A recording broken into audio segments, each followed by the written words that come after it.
Itaas po muna natin ang ating mga kamay. Opo, dakilat mapagpala mang banal, Diyos na makapangyarihan sa lahat. Aming pinakamamahal na Panginoong Hesus, Diyos na banayad sa pagkagalit sa gana sa kahabagan sa pangunang panalangin po ng aming beloved Honorable Evangelist Wilde Almeida, End Time Prophet. Lord God, marami pong salamat sa paglangis mo sa bawat bahagi na iyong balagawain na tapos na tigit, sa pagkilos mo mainam sa aming kalagitnaan sa iyong Santong Espiritong nagbigay galak sa mga puso. At bagong lahat, kami po yung nagpakumbaba, lalo pang lingkod sa aming nagawang pagkukulang, pagkakamali, pagkasala kabaga mo kami patawarin, lubos-labis po kami nagsisi sa aking mga labi, mahal na Panginoon.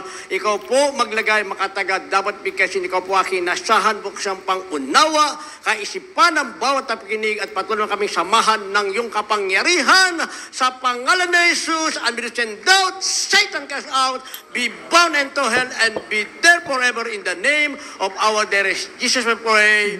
Amen and amen. Everybody say, praise the Lord. Praise the Lord.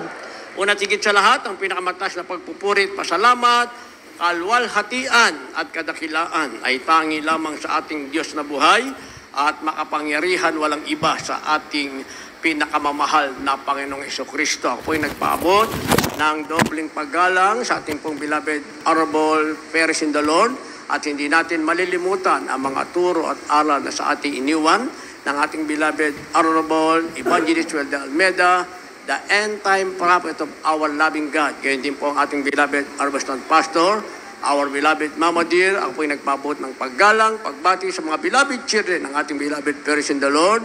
At magandang hapon sa inyo lahat, sa ating pinagpalang mga baguhan, at sa lahat po ng ating mga viewers sa ating pong live webcast. Ibabase po natin, mga minamahal, ang ating tatalakayin sa araw na ito ayon sa nangyayari sa ating kapaligiran. Dito lamang tayo sa ating sariling bansa, Cries of Distress.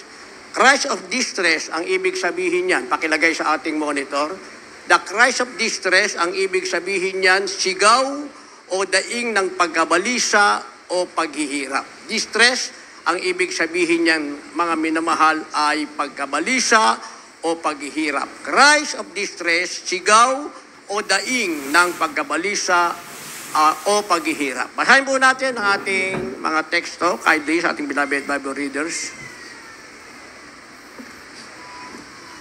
The book of the prophet Malachi, chapter 3, verse 14.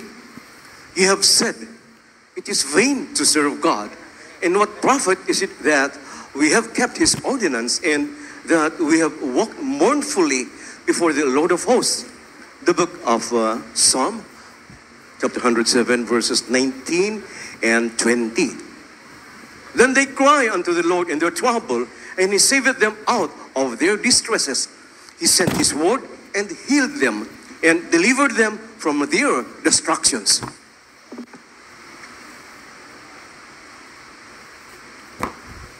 Dito po sa Malagas, Kapitulo 3, versikulo 14. Inyong sinabi, walang kabuluhan ang maglingkod sa Diyos, at anong kapakinabangan nito na ating iningatan ang kanyang bilin, at tayo nagsilakad na may pananangis sa harap ng Panginoon ng mga hukbo.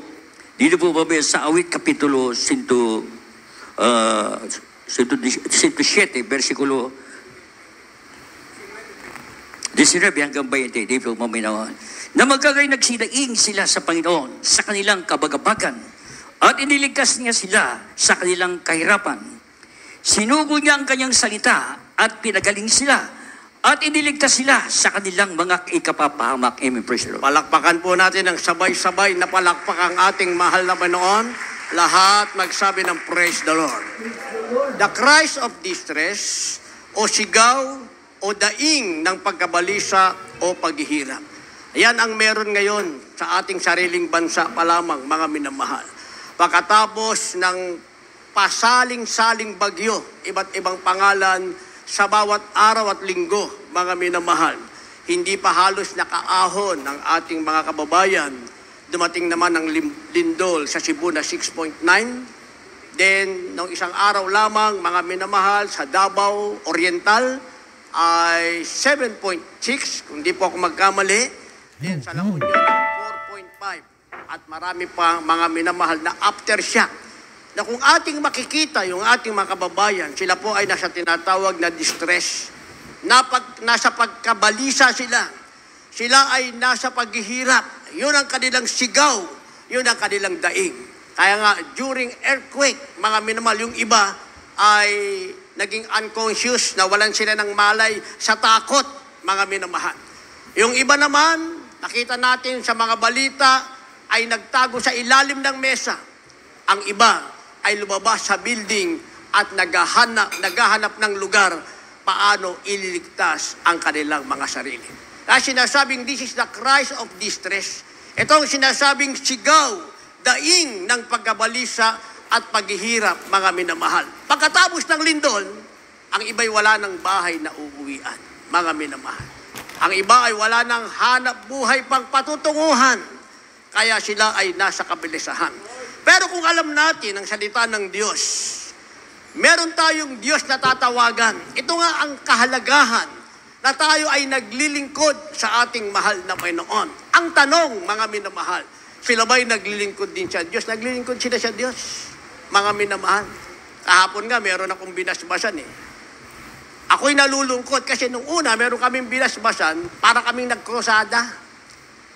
Birthday ng isang bata, ang baguhan 150. Kasi mga taga-palengke sila, yung nanay nagtitinda sa palengke, mga minamahal, diyaya lahat yung taga-palengke. Kaya umuwi na kami, mga ilang araw pa, yung galak nasa puso mo pa rin. Sa isang konting panahong pag-aalay ng bata, mga minamahal, ang crowd 115 baguhan. Pag nagsalita ka ng salita ng Diyos, lahat sila nakikinig, mga minamahal. Pero kung pumunta ka sa isang malaking lugar, ang nandun, manager, mga high-rank personnel, parang nahiya sila na makinig ng salita ng Diyos, mga minamahal. Habang nagsalita ka, nagkwentuhan din sila. Mabuti pa doon sa mga tagatinda ng isda, pag nagsalita ka, nakinig sila. Lalo na pag sinabi ko, isa akong dating ketongin, pinagaling ng mahal na Panginoon, 37 years, walang ketong na bumalik sa aking katawan, namamangha sila, pumapatak pa ang luha. Pero yung mga taong nasa high profile, mga minamahal, wala lang sa kanila yan. Pero hindi nila alam, mga minamahal, merong panahong darating na sila ay dadaing at sisigaw sa pagkabalisa at paghihirap. Dahil beforehand, mga minamahal, ito'y nakasulat na. Nakalagay na sa banal na kasulatan. Ayaw mo't sa gusto, ang lupa ay bibiyak. Ayaw mo't sa gusto, magkakaroon ng tsunami. Ayaw mo't sa gusto, magkakaroon ng earthquake. Ayaw mo't sa gusto, ang bahay na tinitirahan mo ay magigiba. Ayaw mo't sa gusto, isang araw, wala ka ng hanap buhay. And that is distress, mga minamahal, pagkabalisa at paghihirap. Sa kabila niyan, sabi ng banal na kasulatan, Psalms 107 verse 19, na magkagayoy nagsidaing sila sa Panginoon sa kanilang kabagabagan. Isang bagay ang dapat nating maunawaan, mga minamahal, pagdating ng distress, yung kabagabagan, yung kabalisahan, yung paghihirap, sa banal na kasulatan, mga minamahal, meron ka palang Diyos na dadaingan. Ang sabi, at sila'y nagsidaing sa Panginoon. Ang sabi, at iniligtas sila sa kanilang kahirapan. Alakpakan muna natin ang ating mahal na Panginoon. Pero lahat naman ng tao tumatawag sa Panginoon. Ang pagkakaiba, mga minamahal, hindi nila alam sino ang Diyos na dapat tawagan. Ang alam lang nila may Diyos. Pag kailangan tatawagan nila si Lord, mga minamahal. Pero yung tunay na tagalangit, alam nila sino ang tatawaging Diyos, ang mahal na Panginoon, ang ating pinakamamahal na Panginoong Hesus, ang Diyos na makapangyarihan na nagsasabi, pag tinawag mo ang kanyang pangalan, ililigtas ka ng ating mahal na Panginoon sa kabagabagan. Kung nakikinig ka ng salita ng Diyos, mga minamahal. Pero kung meron ka, hindi ka nakinig, walang kwenta. Kung Kristiyano kang half-hearted, ibig sabihin, kalahati lang ng puso mong paglilingkod sa Diyos, wala kang matatanggap na tugon ng Diyos pagdating ng tinatawag na kabagabagan. Ang sabi ng 20, sinugo niya ang kanyang salita at pinagaling sila at iniligtas sila sa kanilang ikapapahamak.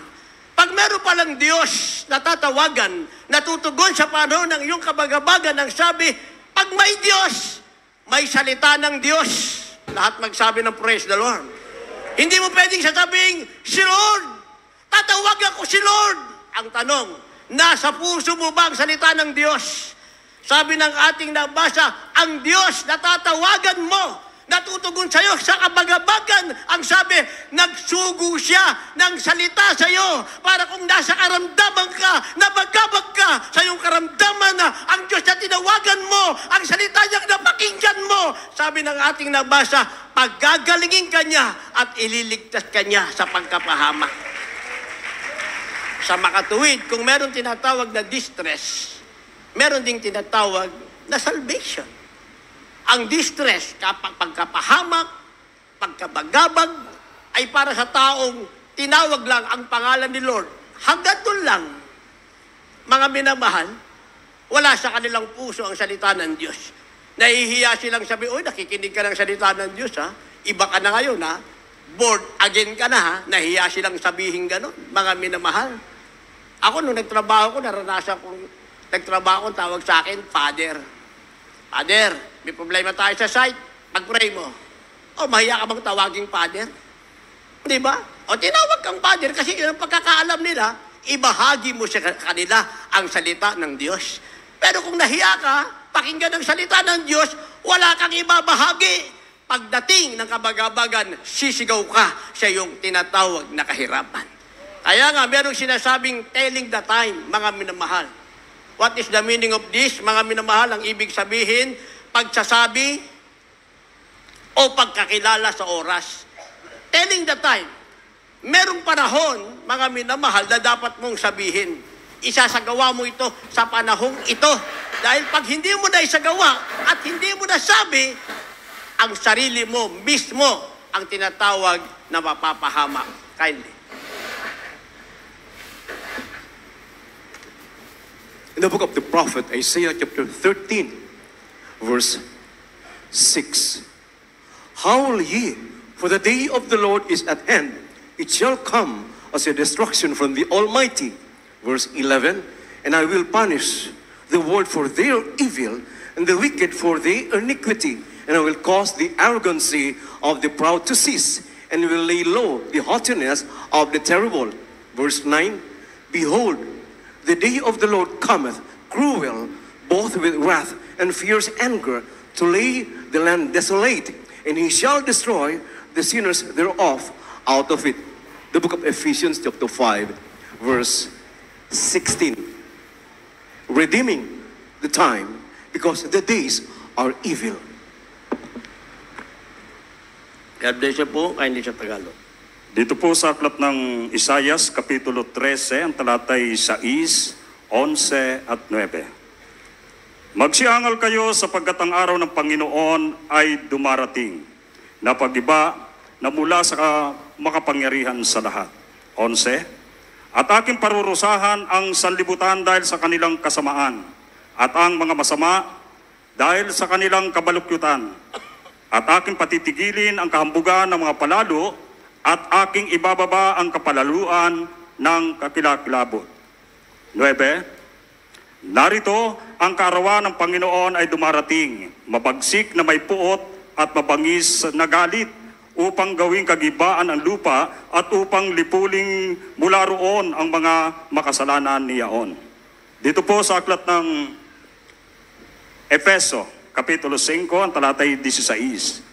Na inyong samantalahin ang panahon sapagkat ang mga araw ay masasama. Amen. Palakpakan po natin ng sabay-sabay na palakpak ang ating mahal na Panginoon. Yung nakaredy kapag nagkaroon ng lindol, pumalakpak na may pasasalamat sa mahal na Panginoon. Yung nakareding sumalubong sa ating mahal na Panginoon, pumalakpak sa ating mahal na Panginoon. At magsabi ng praise the Lord.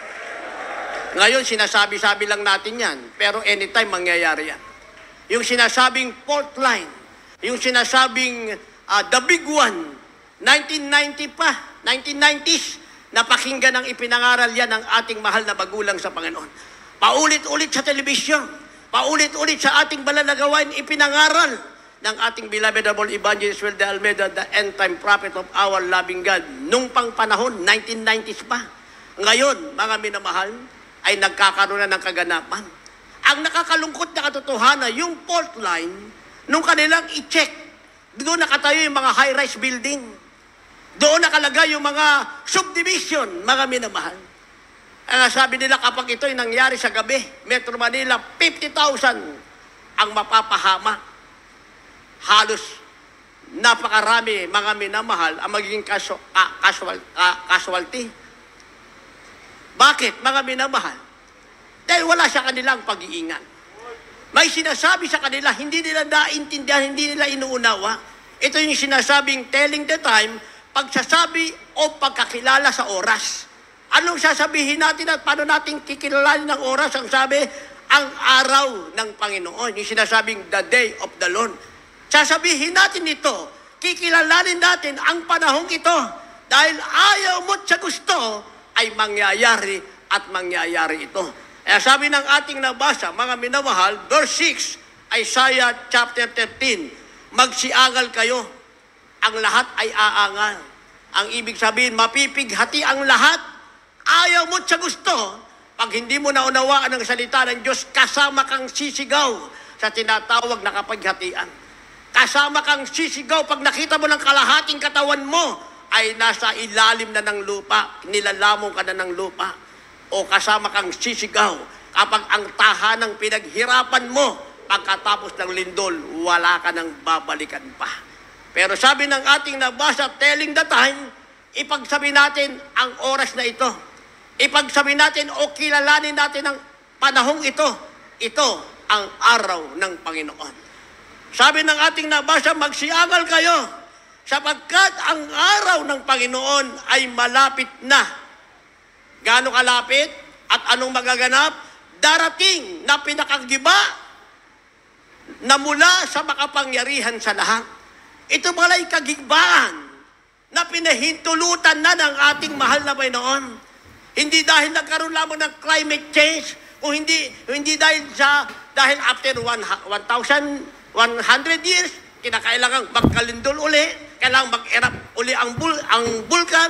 Hindi na yon, mga minamahal, ang pinag-uusapan dito. Ang sabi, ito ay paggiba na nagmumula sa makapangyarihan sa lahat. Ibig sabihin, ito'y kagibaan na pinahintulutan na ng ating pinakamamahal na Panginoong Jesucristo. Kaya sabi ng verse 11, bakit ito magaganap? Aking parurusahan ang sanlibutan dahil sa kanilang kasamaan. Parusa na pala ito ng ating mahal na Panginoon dahil sa kasamaan ng sanlibutan. Kaya ang sabi dito, at ang mga masama dahil sa kanilang kabalakyutan, ibig sabihin yung kapalaluan, yung kayabagan na masama, kaya ito'y parusa ng ating mahal na Panginoon. Kasi ang sabi, at aking patitigilin ang kahambugan ng palalo at aking ibababa ang kapalaluan ng kakilakilabot. Ito yung mga taong namumuhay sa kapangyarihan, mga minamahal. Yung kapangyarihan nila, ang meron sila sa makasalanang daigdig na ito. Hindi nila kilala ang kapangyarihan ng ating mahal na Panginoon. Sabi ng verse 9, narito, ang kaarawan ng Panginoon ay dumarating. Gaano kabagsik? Ang sabi, mabagsik na may puot at mabangis na galit. Anong magaganap? Upang gawin kagibaan ng lupa at upang lipunin mula roon ang makasalanang yaon. Palakpakan muna natin ang ating mahal na Panginoon. Sabi, kagibaan ng lupa, ito ay bangis, galit, parusa ng ating mahal na Panginoon. Ano kayo inaasahan mo sa lupa? Meron ka pang inaasahan sa lupa? Mangarap kang manatiling mahabang buhay sa lupa? Mabuhay ka sa kasamaan sa lupa, sa kasakiman? Ang kunin mo ang hindi sa'yo? Wala kang pakikinabangan dahil nakasulat na beforehand, it is written. Nakasulat na sa banal na kasulatan. At ngayon, nakasulat na ay nagkakaroon na ng tinatawag na kaganapan. Kaya nga niligyan natin ng supporting verse, telling the time. Ipagsabi mo o kilalanin mong oras, sabi ng Ephesians chapter 5, verse 16, ating nabasa, na inyong samantalahin ang panahon sapagkat ang mga araw ay masama. Ano yung sasamantalahin natin? Itong pagkakataong ito, mga minamahal. Redeeming the time. Sabi ng ating nabasa, dahil ang mga araw ay masama, the day is evil. Masama na ang araw. Samantalahin mong narito ka ngayon. Samantalahin mong nakilala mo ang tunay na Diyos na pagdating ng kagiban. Hindi parusa ang tatanggapin mo, kundi reward na ikaw ay magmana ng buhay na walang hanggan. Samantalahin mo ang panahon bukas pang iyong isipan na mainit ka pang naglingkod sa ating mahal na Panginoon na may design ka pa na kapag pananampahan na makarating ka sa gawain ng ating mahal na Panginoon na may design ka pa magpagamit sa mahal na Panginoon na anyang pang Espiritu Santo nagsasabing gawin mo ang nararapat sa harap ng ating mahal na Panginoon. Yan ang sinasabing redeeming the time. Samantalahin mo ang panahon. Dahil pagdating ng panahon at saka mo sasabing, Panginoon, ngayon na ang panahon para sa akin. Wala ka ng panahon. Ang panahon ngayon na ibinigay sa atin ng ating pinakamamahal na Panginoong Jesucristo. Yung iba marami pang question, mga minamahal. Bago pa dumating ang panahon, napakinggan na natin sa pangalan ng ating mahal na magulang sa Panginoon. Mga minamahal. Kaya kong magsasabi, meron kasi akong naalala, meron nag-affiliate sa atin na pastor sa dako ng Mindoro, 3 sila, mga minamahal. Hindi nila matanggap na ang panalangin ay gamitin pa sa pangunang panalangin ng ating inagalang mahal na pastor. Hindi nila matanggap yon, mga minamahal. Sa madalit silita, yung kanilang pagka-affiliate, kumalas uli sila. Pagkalas nila, na wala ang membro, nagkasakit sila. Yung preacher natin doon na inaaway-away nila dahil ayaw sumunod sa kanila, tinawagan nila. Brad, pwede ba ipag-pray mo kami? Payag na kami. Ipanalangin mo kami sa pangunang panalangin ng ating mahal na pastor. Payag na daw sila. Pinuntahan ng preacher, ipanalangin sa pangalan ng ating mahal na pastor, sa pangunang panalangin ng ating inagalang mahal na pastor. Pinagaling sila ng ating mahal na Panginoon. So ngayon, meron isa tayong kasama rito, mga minamahal, nagtatrabaho siya sa bakery. Andito, kasama natin palagi, walang absent yan eh. Palagi pa nga nakakurbata eh. At saka naka-Amerikana kahit mainit eh. Pero ngayon wala siya Amerikana, nakakurbata lang. Nagtatrabaho siya sa bakery, yung amo niya, mga minamahal, yung asawa ng pastor. Yung anak, maliit pa, siguro mga 3 taon, nakalunok ng plastic. Ngayon, tinawag siya, ipag-pray mo yung anak ko, pero huwag mong sasabihin sa pangunang panalangin ng pastor mo, ha? Ipag-pray mo lang. O, ginawa nung ating mahal na kapatid, hindi sinunod. Sa mahinang tinig ang sabi niya, mahal na Panginoon, patawarin mo ko sa pangunang panalangin ng aming ginagalang mahal pastor. Palabasin mo yung kanyang plastic na nakain. Kinas out! Pag-cast out, umubo yung bata, inilabas yung kanyang nalunok, mga minamahal. Sabi nung nanay, punta ka ron, kumaka ng tinapay, dalhin mo sa mga preacher nyo, pinabaunan pa siya ng tinapay.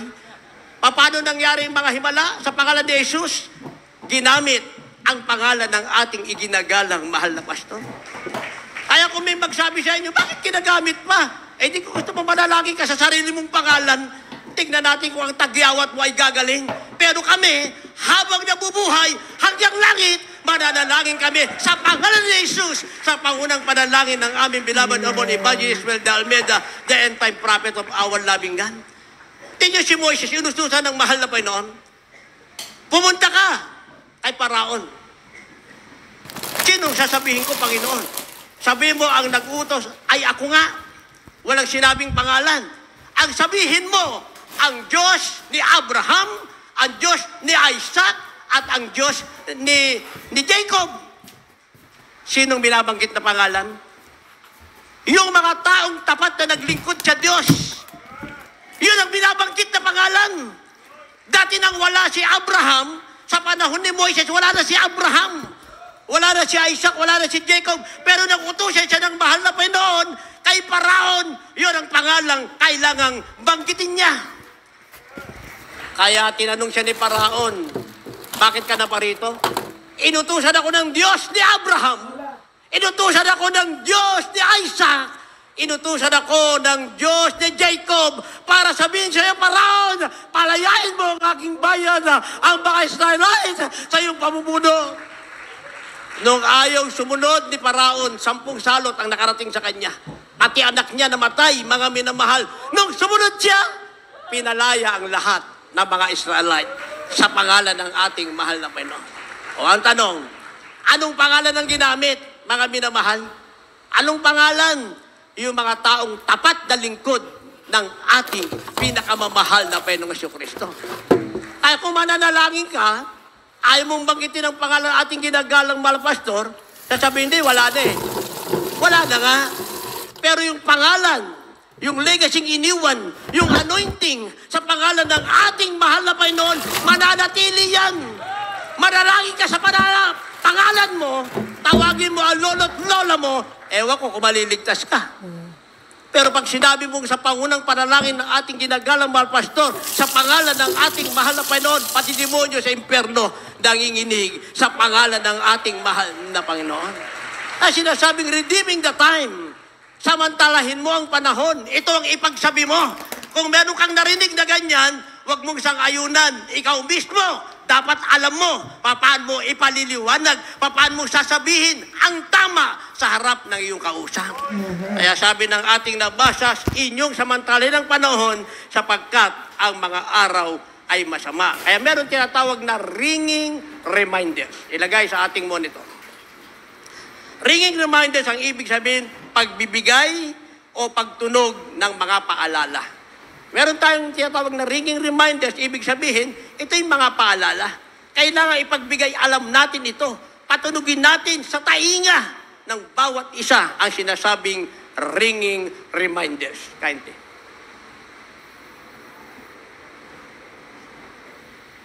The book of Psalm chapter 37, verse 27. Depart from evil and do good and dwell forevermore. The book of Acts chapter 3, verse 19. Repent ye therefore, and be converted, that your sins may be blotted out, when the times of refreshing shall come from the presence of the Lord. Mag-awit Kapitulo 37, versikulo 27. Ikaw ay humiwalay sa kasamaan, at gumawa ka ng mabuti, at manahan ka magpakailanman. Dito po sa Gawa Kapitulo 3, versikulo 19. Kaya nga magsisi kayo at magbalik loob upang mapawi ang inyong mga kasalanan, upang kung may kagayon ay magsilting ang mga panahon ng kaginhawahan mula sa harapan ng Panginoon. Amen. Palakpakan uli natin ang ating mahal na Panginoon. Isang palakpak na may pasasalamat. Lahat magsabi ng praise the Lord. Pagka nagkalindol, hindi ka na makakapalakpak niyan. Mga minamahal, hindi ka na makakapalakpak. Kahit pilitin mong pumalakpak, ang dalawa mong palad, hindi yan magtatakip para gumawa ng sound na palakpak na pagpupuri sa mahal na Panginoon. Panoorin mo sa video. Ang hinahanap ng kanilang kamay, mga minamahal, ay yung hahawakan. Yung kanilang kamay, hindi na itataas, ilalagay sa ulo. Iniisip nila kapag ang kamay nila ay nasa ulo, maliligtas na sila. Ayun na inisip nila, mga minamahal. Kaya tayo, mga minamahal, ringing reminders, ibig sabihin, pagbibigay o pagtunog ng paalala, habang may panahon pang pumalakpak ka ng may pasasalamat sa ating mahal na Panginoon. And this is our ringing reminders. Sabi ng ating nabasa, Psalms 37, verse 27, ikaw ay humiwalay sa kasamaan at gumawa ka ng mabuti. Ito daw yung pagbibigay, paalala, mga minamahal. Mga paalala na sinasabing, kung ikaw ay may hihiwalayan, kasamaan ng hiwalayan mo, huwag kang hihiwalay sa katotohanan ito. Huwag kang hihiwalay sa ating mahal na Panginoon. Huwag kang hihiwalay sa tunay na iglesia, tunay na gawain ng ating mahal na Panginoon na nilagyan ng tunay na propeta, tunay na mga tao sa katauhan ng ating mahal na magulang sa Panginoon. Huwag mong hihiwalayan. Ang sabi, hihiwalay ka sa kasamaan. Humiwalay ka sa kasamaan at gumawa ka ng mabuti at manahan ka magpakailanman. Mananahan ka magpakailanman. Walang lupang kakain sa'yo. Walang lindol na tatakot sa'yo. Ano man ang mangyari, hindi ka matatakot. Sabi ng ating nabasa, pag humuwalay ka sa kasamaan, ito'y paalala sinasabing ringing reminders, pag humiwalay ka sa kasamaan, gumawa ka ng mabuti, ang sabi, mabubuhay ka magpakailanman. Dahil may buhay ka rito sa lupa, may buhay ka pa sa piling ng ating pinakamamahal na Panginoong Hesukristo. Kaya para makahiwalay tayo sa kasamaan, sa ating mga baguhang narito, kanina nakapagbautismo na tayo ng mga 4 na piraso o 6. Para makahiwalay tayo sa kasamaan, sabi ng Gawa 3:19, kaya nga magsisi kayo. Hindi mo magagawang humiwalay sa kasamaan o gumawa ng mabuti kapag nanatili ka dyan at hindi mo nagawang magsisi. Kaya kalakip nito, sabi, kaya nga magsisi kayo at magbalik loob. Meron kang panunumbalikan. Hindi ka manunumbalik na paulit-ulit sa kasalanan, kundi magbabalik loob ka sa ating pinakamamahal na Panginoong Hesukristo. Ang sabi, magsisi kayo at magbalik loob. Pag nagawa natin, ang sabi, upang makapawi ang inyong makasalanan, upang kung magkagayon ay magsisidating ang panahon ng kaginhawahan mula sa harapan ng Panginoon. Yung hinahanap ngayong kaginhawahan ng mga tao dahil nasa distress sila, nasa paghihirap sila, mga minamahal, nasa pagkabalisa sila, ay nasa kanila yon. Pero ikaw na naritong pinagpala, nakikinig ng salita ng Diyos, darating ang panahon ng kaginhawahan sa'yo mula sa harapan ng ating mahal na Panginoon. Kapag tinanggap mo ang paalalang ito, na ikaw ay humiwalay sa kasamaan, gumawa ka ng mabuti, ang sabi, magsisikat manunumbalik sa Panginoon, mula sa harapan ng Panginoon, ang darating sa iyo ay hindi takot, hindi pangamba, kundi kaginhawahan sa harap ng ating mahal na Panginoon. And finally, merong sinasabing the days of punishment and reward. Ang katapus-tapusan nito, mga minamahal, ay the days of punishment and reward. Anong ibig sabihin, mga minamahal? Mga araw ng parusa at gantimpala. Kaya nga, lahat ng tao isinilang. Nilikha ng ating mahal na Panginoon. Pinahintulutan ng ating mahal na Panginoon, ang bawat isa sa atin ay isinilang. Pero hindi ang lahat ay tatanggap ng gantimpala. Dahil merong dalawang tatanggapin. Isang parusang galing sa mahal na Panginoon at isang gantimpalang galing sa mahal na Panginoon. Tanungin mo ngayon ang iyong sarili. Kung ngayon, nagkaroon ng lindol, mga minamahal, ano ba ang tatanggapin mo? Kung ito na ang pagpikit ng ating mata, ano ba ang ating tatanggapin? Ang parusa ba o ang gantimpala ng ating mahal na Panginoon? Ikaw ba iiyak sa kagalakan o ikaw ay iiyak because of distress? Iiyak ka sa kabagabagan dahil ang tatanggapin mo ay parusa ng Panginoon. O iiyak ka sa kagalakan dahil ang tatanggapin mo ay ang reward ng ating mahal na Panginoon. Sinasabing the days of punishment and reward. Kindly. Last verse na po, maghanda ating magpaawit, mga manugtong. The Gospel of Luke, chapter 21, verse 22. For this be the days of vengeance, that all things which are written may be fulfilled. Verse 26, men's hearts failing them for fear and for looking after those things which are coming on the earth, for the powers of heaven shall be shaken. Verse 28, and when these things begin to come to pass, then look up and lift up your heads, for your redemption draweth nigh. The book of the prophet Isaiah, chapter 43, verse 1. But now thus saith the Lord, that created thee, O Jacob, and he that formed thee, O Israel. Fear not, for I have redeemed thee. I have called thee by thy name, for thou art mine. Dito po sa aklat ng Lucas, Kapitulo 21, ang talatay 22, 26 at 28. Sapagkat ito ang mga araw ng paghihiganti upang maganap ang lahat ng mga bagay na nangasusulat. 26, magsisipang lupaypay ang mga tao dahil sa takot at dahil sa paghihintay ng mga bagay na darating sa ibabaw ng sanlibutan, sapagkat mangangatal ang mga kapangyarihan sa mga langit.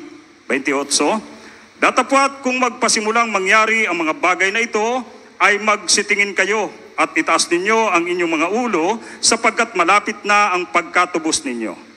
Dito po sa aklat ng Isayas, Kapitulo 43, ang talatay 1.